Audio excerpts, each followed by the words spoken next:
This is Our View, brought to you by the members of the Washington Federation of State Employees, the people who work for you.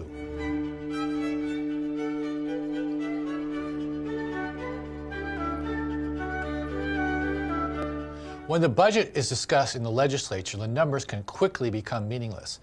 However, those budget numbers months later will determine much of our quality of services as government carries out its responsibilities. State employees are very aware of that connection. You know, it's really confusing for, the public in general, because they really don't know where our funding goes. You know, when the legislators approve funding in the general budget, it actually goes for children, it goes for streets and roads, it goes for bridges, it goes for libraries, it goes for food stamps, it goes for many things around us. Because the pay for psychologists is significantly lower than that in the private sector, it is becoming significantly harder to attract and retain psychologists who are qualified for the position. I know that we have at least 2 open positions that we have been advertising for, that we have not been able to recruit people for. I know that we have had at least 2 people leave this year. We have another one who's retiring.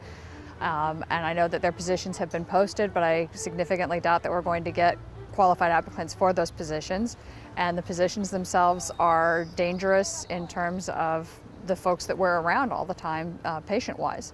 This population, if this institution were not here, this population would not have any place to go. Western State Hospital is the last resort for a lot of these individuals.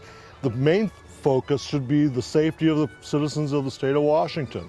We all know that most of the gun incidents that occur within the state are perpetrated by folks with a mental health illness or some diagnosis associated with mental illness. For the last 10 years, we've suffered pay or budget reductions here at the hospital. We've had ward closures, ward opening, ward closures, a vicious cycle between each budget cycle. Every biennium, we go through upheaval here at the hospital. What you are now going to see is an example of less safety protection for workers. Brought about by budget cuts, these cuts directly affect the safety of the people who go to work every day, pay the taxes, and make a civil society even possible. And it's not here, but in France, showing that putting the burden of the middle class isn't limited to just our country. There are about 2,300 labor inspectors in France for about 18 million salaried workers. Their job is to look over the safety and upholding the law regarding workers. For every company, from corporate offices to construction sites, labor laws and workers' rights are under their supervision. They can intervene after a worker has registered a complaint or by a random checkup over any company. Without any warrant, their authority intervenes within their region. But new reforms are on the way, with the minister intervening regarding labor laws. In their offices, Sophie Poulet, Lobric Abrassard, and Michel Vergez are labor inspectors in France.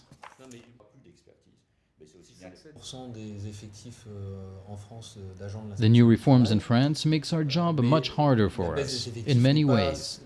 First of all, we are looking at a 10% downsizing of our staff. We're also looking at a restructuration in the way we work. Until now, we have been very independent on the way we lead our investigations. But now we will have to follow only leads and orders from regional directors. All our independence is taken away. Part of our strength is from a certain amount of independence in our methods of investigation. Without it, our work is almost more difficult to follow. One of the reforms is not just about restructuring the administration. It concerns the penal system and the consequences.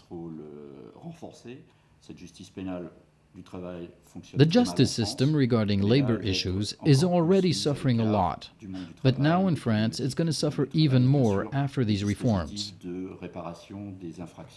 And getting retribution after a conviction will be a lot harder. Basically, not having to go to court and just pay directly a fine. There will be administrative sanctions like fines to the companies that are an infraction, but no more infraction will be submitted to court. Only administrative penalties will be used.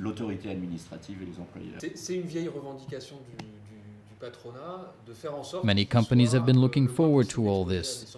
This way, they just need to do their math and figure out what the risks are.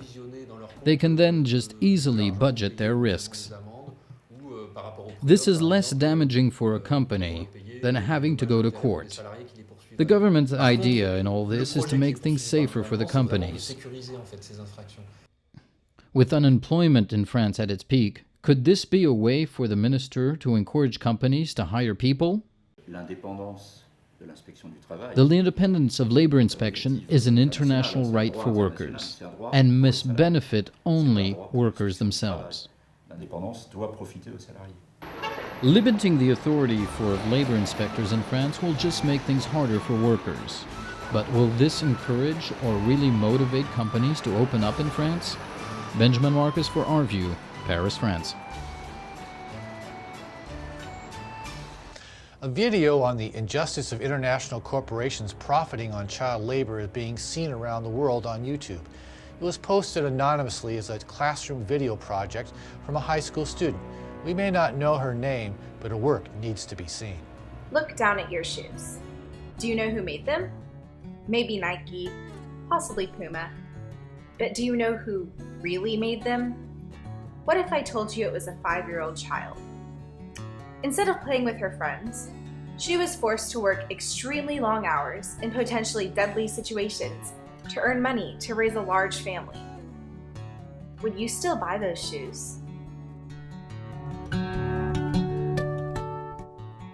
According to the International Labor Organization, there are about 211 million children involved in child labor worldwide.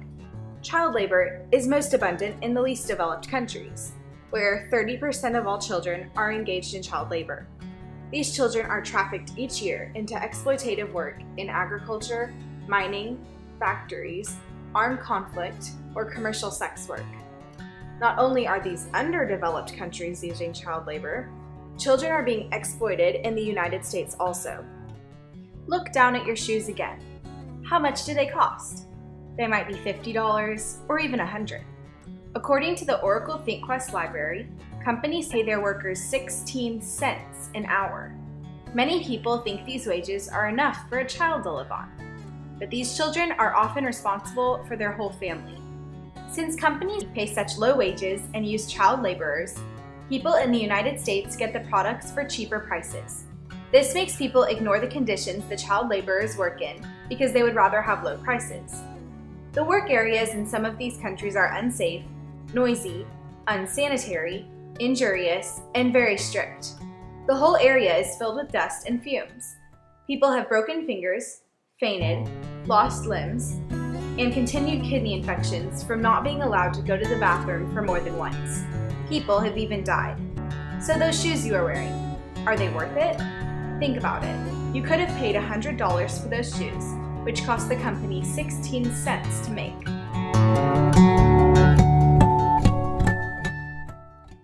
There are people who believe child labor is acceptable because they are getting trained for jobs in the future. They think that an experience in a work environment will help them succeed. This is not the case at all. The young kids involved in child labor don't have time for schoolwork, are too tired, and fall asleep at their desks. They are not getting the education needed to have better jobs in the years to come. Also, certain occupations that employ children prove fatal by age 25, according to the article Child Labor on Wikipedia. So what do you think? Is child labor acceptable? What will you do about the children who wake up every morning knowing they will spend the next 16 hours of their life in a dangerous job? What if it was you?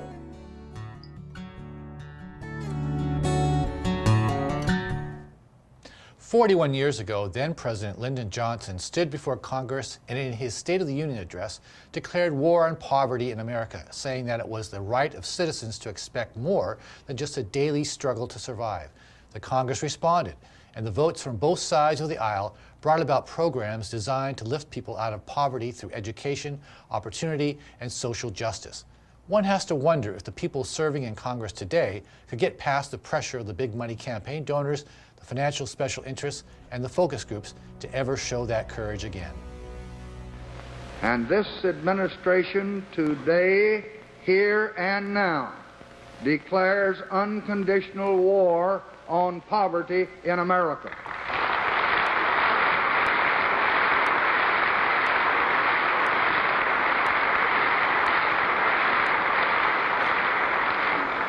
And I urge this Congress and all Americans to join with me in that effort.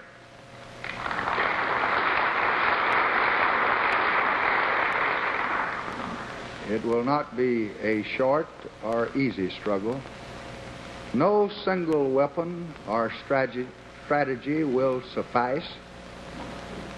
But we shall not rest until that war is won.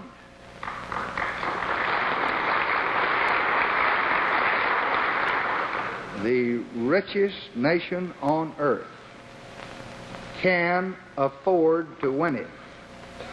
We cannot afford to lose it.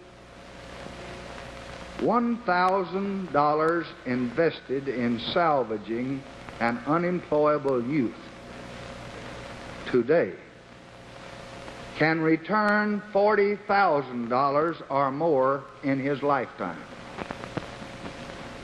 Poverty is a national problem requiring improved national organization and support.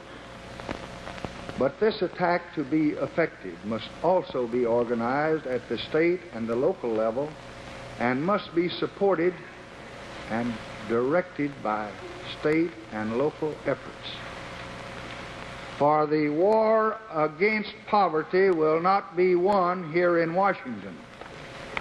It must be won in the field, in every private home, in every public office, from the courthouse to the White House.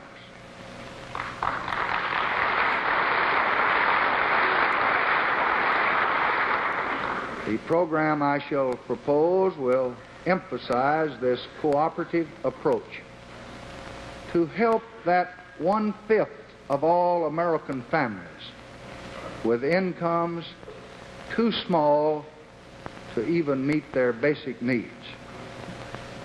Our chief weapons in a more pinpointed attack will be better schools and better health and better homes and better training and better job opportunities to help more Americans, especially young Americans, escape from squalor and misery and unemployment roles where other citizens help to carry them.